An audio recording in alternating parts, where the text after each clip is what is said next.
오늘은 세대를 잇는 거짓 없는 믿음이라는 제목으로 같이 하나님의 말씀 나누도록 하겠습니다. 어, 최근에 이제 그 딸아이를 이제 낳고 나서 어, 주변에서 이제 많은 얘기들을 듣죠. 축하합니다. 뭐 그런 얘기들. 이 딸이 목사님 너무 많이 닮았습니다. 막 그런 얘기들을 듣습니다. 그런 얘기들 이제 들으면서 이제 제 스스로도 이제 많은 생각을 하게 됩니다. 어느 부분도 마찬가지겠지만 어, 이 아이가 어떻게 자라갈까, 또 이 자라가는 세상은 어떤 곳일까, 쉽지 않을 텐데 막 이런 생각을 하게 됩니다. 그래서 이 아이를 어떻게 이 세상을 잘 헤쳐나가며 키울 수 있을까라는 생각을 하게 되죠.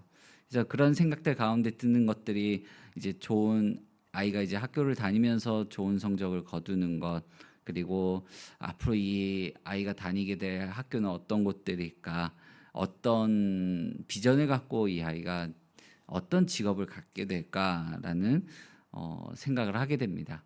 그래서 이 아이가 고생하지 않고 좀 더 좋은 세상에서 살기를 바라는 생각이죠. 근데 이런 생각들을 우리가 모든 부모들이 이제 하게 되는 것들 중 하나가 뭐냐면 자녀의 삶에 어떻게 보면 이 좋은 삶, 나은 삶, 또 성공하는 삶이 때로는 이 부모들로 하여금 나의 성공처럼 여겨지는 경우가 굉장히 많기 때문에 그렇습니다. 그러나 우리가 먼저 생각해야 될 거는 무엇이냐면 하나님께 충성하는 삶이 가장 중요하다. 믿음 안에서 살아가는 삶이 가장 중요하다라는 사실을 자녀에게 알려주고 또 그렇게 가르쳐야 한다라는 사실입니다. 예수님을 아는 것은 우리에게 굉장히 큰 유익을 줍니다. 예수님을 아는 것이 우리에게 가장 큰 유익 중 하나가 무엇이냐면 하나님께서 그 생명을 우리에게 주신다라는 사실입니다. 근데 그 우리가 예수님을 알면 알수록 그 생명, 하나님의 생명이 나에게 더 차고 넘치는 것도 있지만 내 주변에 있는 사람들에게도 나눠줄 수 있다라는 것입니다. 그 혜택을 가장 크게 누릴 수 있는 수혜자가 바로 우리의 자녀고 또 주변에 있는 다음 세대들입니다. 특히나 이 하나님이 주시는 생명은 영원하기 때문에 그 가치가 변하지 않습니다. 오늘 우리가 읽은 이 말씀을 보게 되면 바울은 그 사실을 너무나도 잘 알고 있었습니다. 특히나 바울이 그 사실을 잘 알 수밖에 없었던 이유가 뭐냐면 이 바울이 예수님을 만나고 또 이 복음을 전하는 삶을 살다가 보니까 누구보다도 이 죽음이라는 것을 너무나도 가까이 접하며 살아가게 됩니다. 이 죽음이라는 것을 삶에서 너무 가까이 두고 살아가다 보니까 삶에 대한 태도가 달라집니다. 그리고 언제 어떻게 죽을지도 모르겠다, 어떤 위협이 기다린다 하더라도 나에게 다가오는 그 죽음을 다르게 바라보고 대하기 시작합니다. 바울은 죽음에 가까운 경험을 했고요. 또 오늘 우리가 읽은 말씀을 그러한 경험 중에 디모데에게 썼습니다. 고린도후서 11장 23절 말씀을 보게 되면 그들이 그리스도의 일꾼이냐 정신없는 말을 하거니와 나는 더욱 그러하도다. 내가 수고를 넘치도록 하고 옥에 갇히기도 더 많이 하고 매도 수없이 받고 여러 번 죽을 뻔하였으니라고 말씀입니다. 여러 번 이 죽음이라는 고비를 이 바울은 삶에서 겪었습니다. 또 오늘 우리가 읽은 이 말씀을 쓰고 있는 이 로마 감옥에서도 이 편지를 쓰면서도 그가 너무나도 죽음이라는 것이 이제 자신의 삶의 코앞까지 다가왔던 상황이었습니다. 언제 죽어도 이상하지 않을 것처럼 느껴지는 순간이었죠. 그러한 가운데 복음을 위하여 죽음을 앞에 둔 삶으로서의 그 태도를 가지고 살아가는 디모데에게 편지를 쓴 겁니다. 바울이 이 편지를 쓸 때, 죽음을 코앞에 두고서 쓸 때 그의 마음에는 뭐가 차고 넘쳤냐면요, 하나님의 사랑이 차고 넘쳤습니다. 왜냐하면 그는 여러 번 죽을 고비를 겪으면서도 여전히 나의 생명이 붙어 있고 또 그 생명이 다시금 불타올라 이 복음을 향한 열정을 가지고 살아가는 가운데 하나님에 대한 사랑을 깊이 더 알아갔던 것입니다. 죽음도 끊을 수 없는 하나님의 사랑을 알았기 때문에 이 바울은 예수님 안에서 우리에게 약속되어 있진 이 부활과 그 생명에 대한 소망을 더욱더 강하게 붙들 수 있었던 것입니다. 그래서 오늘 본문 말씀을 보게 되면 바울은 디모데에게 자신을 이렇게 소개합니다. 그리스도 예수 안에 있는 생명의 약속대로 그리스도 예수의 사도가 된 바울이라고 소개합니다. 예수 그리스도 안에 부활과 생명이 있음을 믿었던 바울은요, 디모데에게도 자신과 똑같은 이 믿음을 갖기를 바라는 마음에 그에게 은혜와 긍휼과 평강이 있기를 소망합니다. 이 바울이 디모데에게 편지를 썼을 때는 괜히 쓴 것이 아닙니다. 디모데가 목회를 하고 있던 이 에베소 교회에 뭔가 문제가 있었기 때문에 그렇습니다. 그 중에 이 바울은 개인적으로 이 디모데에 더 이 안타까운 마음을 가지고 있었습니다. 왜냐하면 디모데가 이 에베소 교회에서 목회를 하면서 많은 어려움을 겪고 있었고요. 또 이 디모데가 그 어려움 가운데 두려움을 안고 있었기 때문에 그렇습니다. 하지만 바울은 디모데가 눈앞에 있는 이 목회 현장에서 벌어지고 있는 그 어려움에 벌벌 떨며 두려워하기를 바라지 않았습니다. 눈앞에 있는 그 어려움만 해결되기를 바라는 그런 디모데가 되기를 원하지 않았습니다.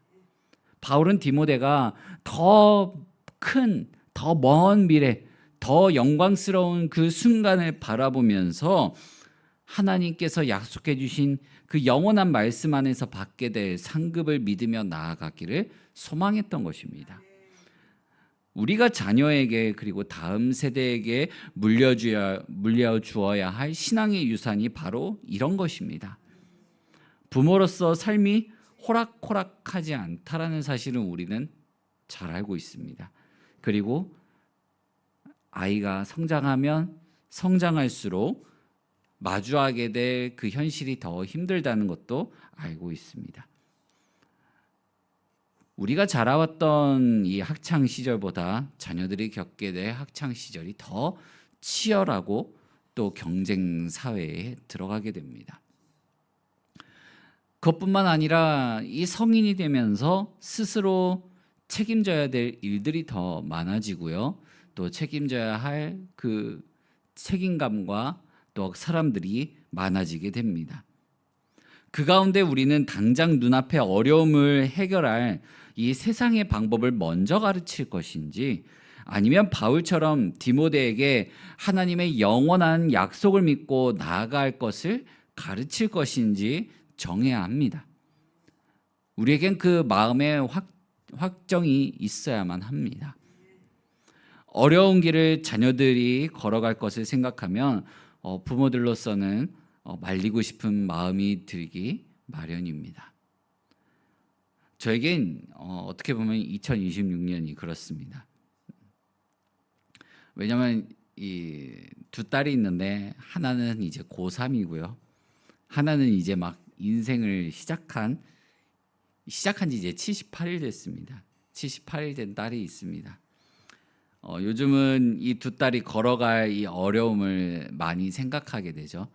이 첫째 딸 같은 경우에는 이 학업이라고 하는 대입이라고 하는 대학 입시라고 하는 그 길을 걸어가야 되고 또 이 78일 된 이 친구는요. 이제 걸음마도 떼야 되고 이제 분유도 떼고 이유식도 먹어야 되는 그 과정 속에 있습니다. 근데 그 두 딸아이의 어려움도 생각하게 되지만 부쩍 저에 대한 생각을 많이 해보게 됩니다. 이 두 딸을 책임져야 될 제 걱정이 좀 크더라고요. 그래서 더 기도하게 되는 것 같습니다. 바울도 마찬가지였습니다. 디모데가 이 목회 현장에서 겪게 되는 그 낙심과 눈물을 생각하며 그를 위해 밤낮 기도하게 됩니다. 그리고 그렇게 기도했다고, 내가 눈물로 기도했다고, 내가 눈물로 간구했다라고 오늘 말씀을 통해서 알 수가 있습니다. 디모데를 위해 기도하며 그 안에 디모데 안에 심겨 있는 그 믿음이 그 믿음의 불꽃이 꺼져가는 것이 아니라 다시금 불타오르기를 소망했던 것입니다. 왜냐하면 우리가 삶 가운데 겪게 되는 많은 어려움들은 있는데 세상의 힘, 세상의 방법, 나의 능력으로 해결하는 데는 한계가 있습니다. 하지만 바울은 그 모든 일 가운데 이 믿음으로 이겨나가길 바랬습니다. 그래서 이 믿음의 불꽃이 다시금 불타올라 그 어려움으로 보지 않고 담대하게 나아가길 바랬던 것입니다. 그렇게 바울은 다시금 디모데에게 이 편지를 쓰면서 디모데 안에 심겨 있는 이 믿음의 가치를 다시 한 번 더 떠올리게 만듭니다. 그래서 오늘 우리가 읽은 이 5절 말씀을 보면 이렇게 말합니다. 이는 내 속에 거짓이 없는 믿음이 있음을 생각함이라. 이 믿음은 먼저 내 외조모 로이스와 내 어머니 유니게 속에 있더니 내 속에도 있는 줄을 확신하노라. 아멘. 사랑하는 성도 여러분, 우리가 믿음으로 살아간다라는 것은 세상의 능력과 세상의 방법을 다 내려놓고 포기하라는 것이 아닙니다. 돈과 명예, 또 우리 사회에서 세상에서 말하는 그 성공을 내려놓으라는 것이 아닙니다. 포기하라는 것이 아닙니다. 그럼 뭘 말하고 있느냐? 하나님을 가장 사랑하는 것, 하나님을 더 사랑하는 것을 가르치고 알려주고 있습니다. 그러기 위해서 말씀을 굳게 부여잡아야 합니다. 그리고 그 모습을 자녀들에게 보여주어야 하고 가르쳐 주어야만 합니다. 하나님을 의지하는 삶이야말로 우리가 자녀에게 물려줄 수 있는 최고의 유산입니다. 우리는 자녀에게 고난을 막아내는 것, 그리고 고난을 피하는 것을 알려주는 것이 아니라 고난을 어떻게 이겨나가야 되는지 알려주어야 합니다. 지구촌교회 이동원 목사님이 이렇게 얘기합니다. 고난을 피하려고 하면 고난이 선물해 주는 풍성한 유익을 얻을 수 없다라고 말합니다. 하나님이 우리에게 고난을 주시는 이유가 있습니다. 그 이유가 뭡니까? 바로 우리의 믿음이 더 굳건해지고 성장하길 바라는 것입니다.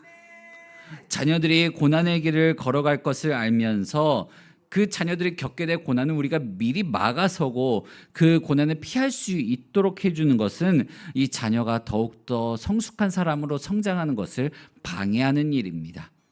하나님도 마찬가지입니다. 우리를 고난 가운데 우리에게 고난을 주시고 시험을 주시는 이유는 우리의 믿음이 더욱더 굳건해지고 성장하길 바라기 때문에 그렇습니다.